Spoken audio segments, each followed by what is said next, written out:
ఒక దేశం సరిహద్దు దగ్గర వేల తుపాకులు గురిపెట్టి ఉన్నాయి. ఆకాశంలో యుద్ధ విమానాలు తిరుగుతున్నాయి. సముద్రంలో యుద్ధ నౌకలు కదులుతున్నాయి. క్షిపణుల్లో నిమిషాల వ్యవధిలో దూసుకెళ్లే దూరంలో సిద్ధంగా ఉన్నాయి. సరిగ్గా ఇలాంటి సమయంలో ఇరాన్ నుంచి అమెరికాకు ఒక హెచ్చరిక పేలింది. ఇరాన్ నేలపై అమెరికా సైనికుడు బూటు పెడితే ఆ బూటుతో పాటు ఆ సైనికుడి తల కూడా తెగిపడుతుందని Iran army ground forces commander brigadier general Ali ప్రకటించాడు. సరిహద్దుల వెంట ఇరాన్ భూసేనలు పూర్తి యుద్ధ సన్నద్ధతలో ఉన్నాయని చెప్పాడు. శత్రువుల కదలికలను క్షణక్షణం గమనిస్తున్నామని, ప్రతి ముప్పుకు సమాధానం సిద్ధంగా ఉందని హెచ్చరించాడు. అతని మాటల్లోనే మంట కనిపిస్తోంది. ఆ మంట వెనుక వేలాది సైనికులు, క్షిపణులు, డ్రోన్లు, ట్యాంకులు, రాకెట్లు సిద్ధంగా ఉన్నాయి. అమెరికా ఒక్క అడుగు ముందుకు వేస్తే పశ్చిమాసియా నేల మరోసారి అగ్నితో మండే ప్రమాదం కనిపిస్తోంది.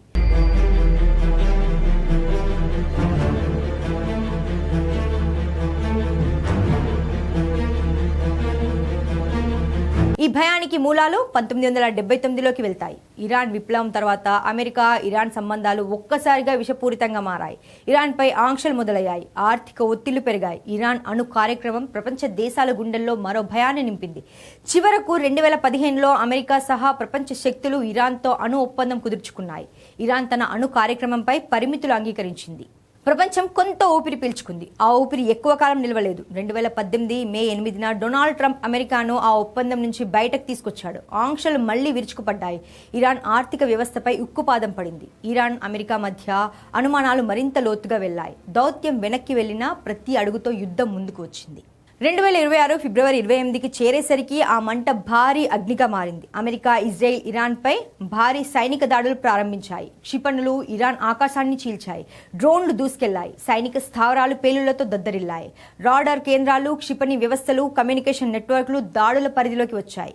ఒక దాడి తర్వాత మరో దాడి, ఒక పేలుడు తర్వాత మరో పేలుడు. ఇరాన్ చుట్టూ యుద్ధపు వల బిగుస్తూ వచ్చింది. ఫిబ్రవరి 28న ఇరాన్ అత్యున్నత నాయకుడు ఆయతుల్లా అలీ ఖమేనీ మరణించినట్టు ఇజ్రాయెల్ సీనియర్ అధికారి ప్రకటించడంతో పరిస్థితి దారుణంగా మారింది. ఆ యుద్ధానికి అసలు గుండె హర్ముజ్ జలసంధి. ఇరాన్, ఒమాన్ మధ్య ఉన్న ఈ ఇరుకైన సముద్ర మార్గం ప్రపంచ ఇంధన రక్త ప్రసరణకు ప్రధాన నాళం. ప్రపంచ చమురు, సహజ వాయువు రవాణాలో దాదాపు 5వ వంతు ఈ మార్గం గుండా సాగుతుంది. హర్ముజ్లో ఒక్క మార్గం మూసుకుపోయినా ప్రభావం వేల కిలోమీటర్ల దూరం వెళ్ళగలదు. చమురు ధరలు మండిపోవచ్చు. గ్యాస్ ధరలు ఆకాశాన్ని తాకవచ్చు. రవాణా ఖర్చులు పెరగవచ్చు. ప్రపంచ మార్కెట్లలో ప్రకంపనలు పుట్టవచ్చు. అందుకే హర్ముజ్ ఇప్పుడు ఒక సముద్రపు దారి మాత్రమే కాదండి, ప్రపంచ ఆర్థిక వ్యవస్థకు ప్రాణవాయువు వెళ్లే మార్గం కూడా. ఆ మార్గాన్ని ఎవరు కంట్రోల్ చేస్తే ప్రపంచం మొత్తం దాని ఒత్తిడిని అనుభవిస్తుంది. జూన్ 15న కాల్పుల విరమణకు తాత్కాలిక మార్గం తెరుచుకుంది. యుద్ధం నుంచి చర్చల వైపు అడుగులు పడుతున్నాయన్న సంకేతాలు కనిపించాయి. హర్ముజ్ తెరుచుకుంటుందన్న ఆశ మొదలైంది. కొన్ని గంటలు, కొన్ని రోజులు ప్రపంచం ఊపిరి పీల్చుకుంది. ఆ తర్వాత మళ్లీ ఉద్రిక్తతలు పెరిగాయి. జూలైలో అమెరికా ఇరాన్పై ఆర్థిక, నౌక ఒత్తిళ్లు పెంచింది. ఒప్పందాన్ని అమెరికా ఉల్లంఘించిందని ఇరాన్ ఆరోపించింది.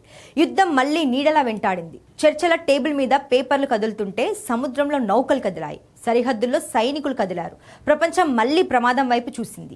ఇప్పుడు అమెరికా వ్యూహం మరింత ప్రమాదకరమైన రూపం తీసుకుంది. బాంబులతో ఇరాన్ను నాశనం చేయడం కంటే ఆర్థిక వ్యవస్థను ఉక్కిరి బిక్కిరి చేయాలని వాషింగ్టన్ చూస్తోంది. ఆగస్టు 9న డొనాల్డ్ ట్రంప్ కీలక వ్యాఖ్యలు చేశారు.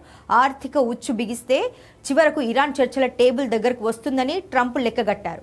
ఈ మొత్తం పోరాటాన్ని ఆయన చెస్ ఆటతో పోల్చారు. ప్రతి కదలిక వెనుక మరో కదలిక, ప్రతి నిర్ణయం వెనుక మరో దాడి, ప్రతి నిశ్శబ్దం వెనుక మరో వ్యూహం. ఇరాన్ వైపు నుంచి వస్తున్న సమాధానం మాత్రం మరింత కఠినంగా ఉంది. విదేశాంగ మంత్రి అబ్బాస్ ప్రకారం అమెరికాతో ప్రత్యక్ష చర్చలు జరగడం లేదు. మధ్యవర్తుల ద్వారా మాత్రమే సందేశాలు వెళ్తున్నాయి. అమెరికా మధ్యంతర ఒప్పందాన్ని ఉల్లంఘిస్తున్నంత కాలం చర్చలు తిరిగి ప్రారంభించే పరిస్థితి లేదని ఇరాన్ చెబుతోంది.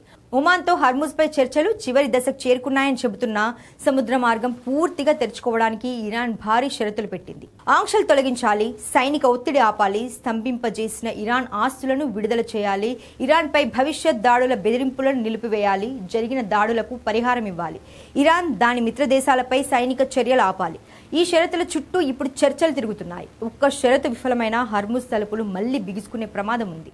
అంతలో ఇరాన్ జనరల్ చేసిన హెచ్చరిక ప్రపంచాన్ని మరోసారి ఉలిక్కి పడేలా చేసింది. అమెరికా సైనికుడు ఇరాన్ నేలపై అడుగు పెడితే ఇరాన్ భూసేనలు అతన్ని ఎదుర్కొంటాయని స్పష్టమైన సందేశం వెళ్ళింది. ఆ మాట వెనుక ఒక సైన్యం నిలబడి ఉంది. ఆ సైన్యం వెనుక క్షిపణులు ఉన్నాయి. క్షిపణుల వెనుక మరో క్షిపణి వ్యవస్థ ఉంది. సముద్రంలో నౌకలు ఉన్నాయి. ఆకాశంలో యుద్ధ విమానాలు ఉన్నాయి. ప్రతి వైపు ఆయుధాలు సిద్ధంగా ఉన్నప్పుడు ఒక్క తప్పుడు నిర్ణయం వేల ప్రాణాలను మింగే యుద్ధానికి నాంది పలకగలదు.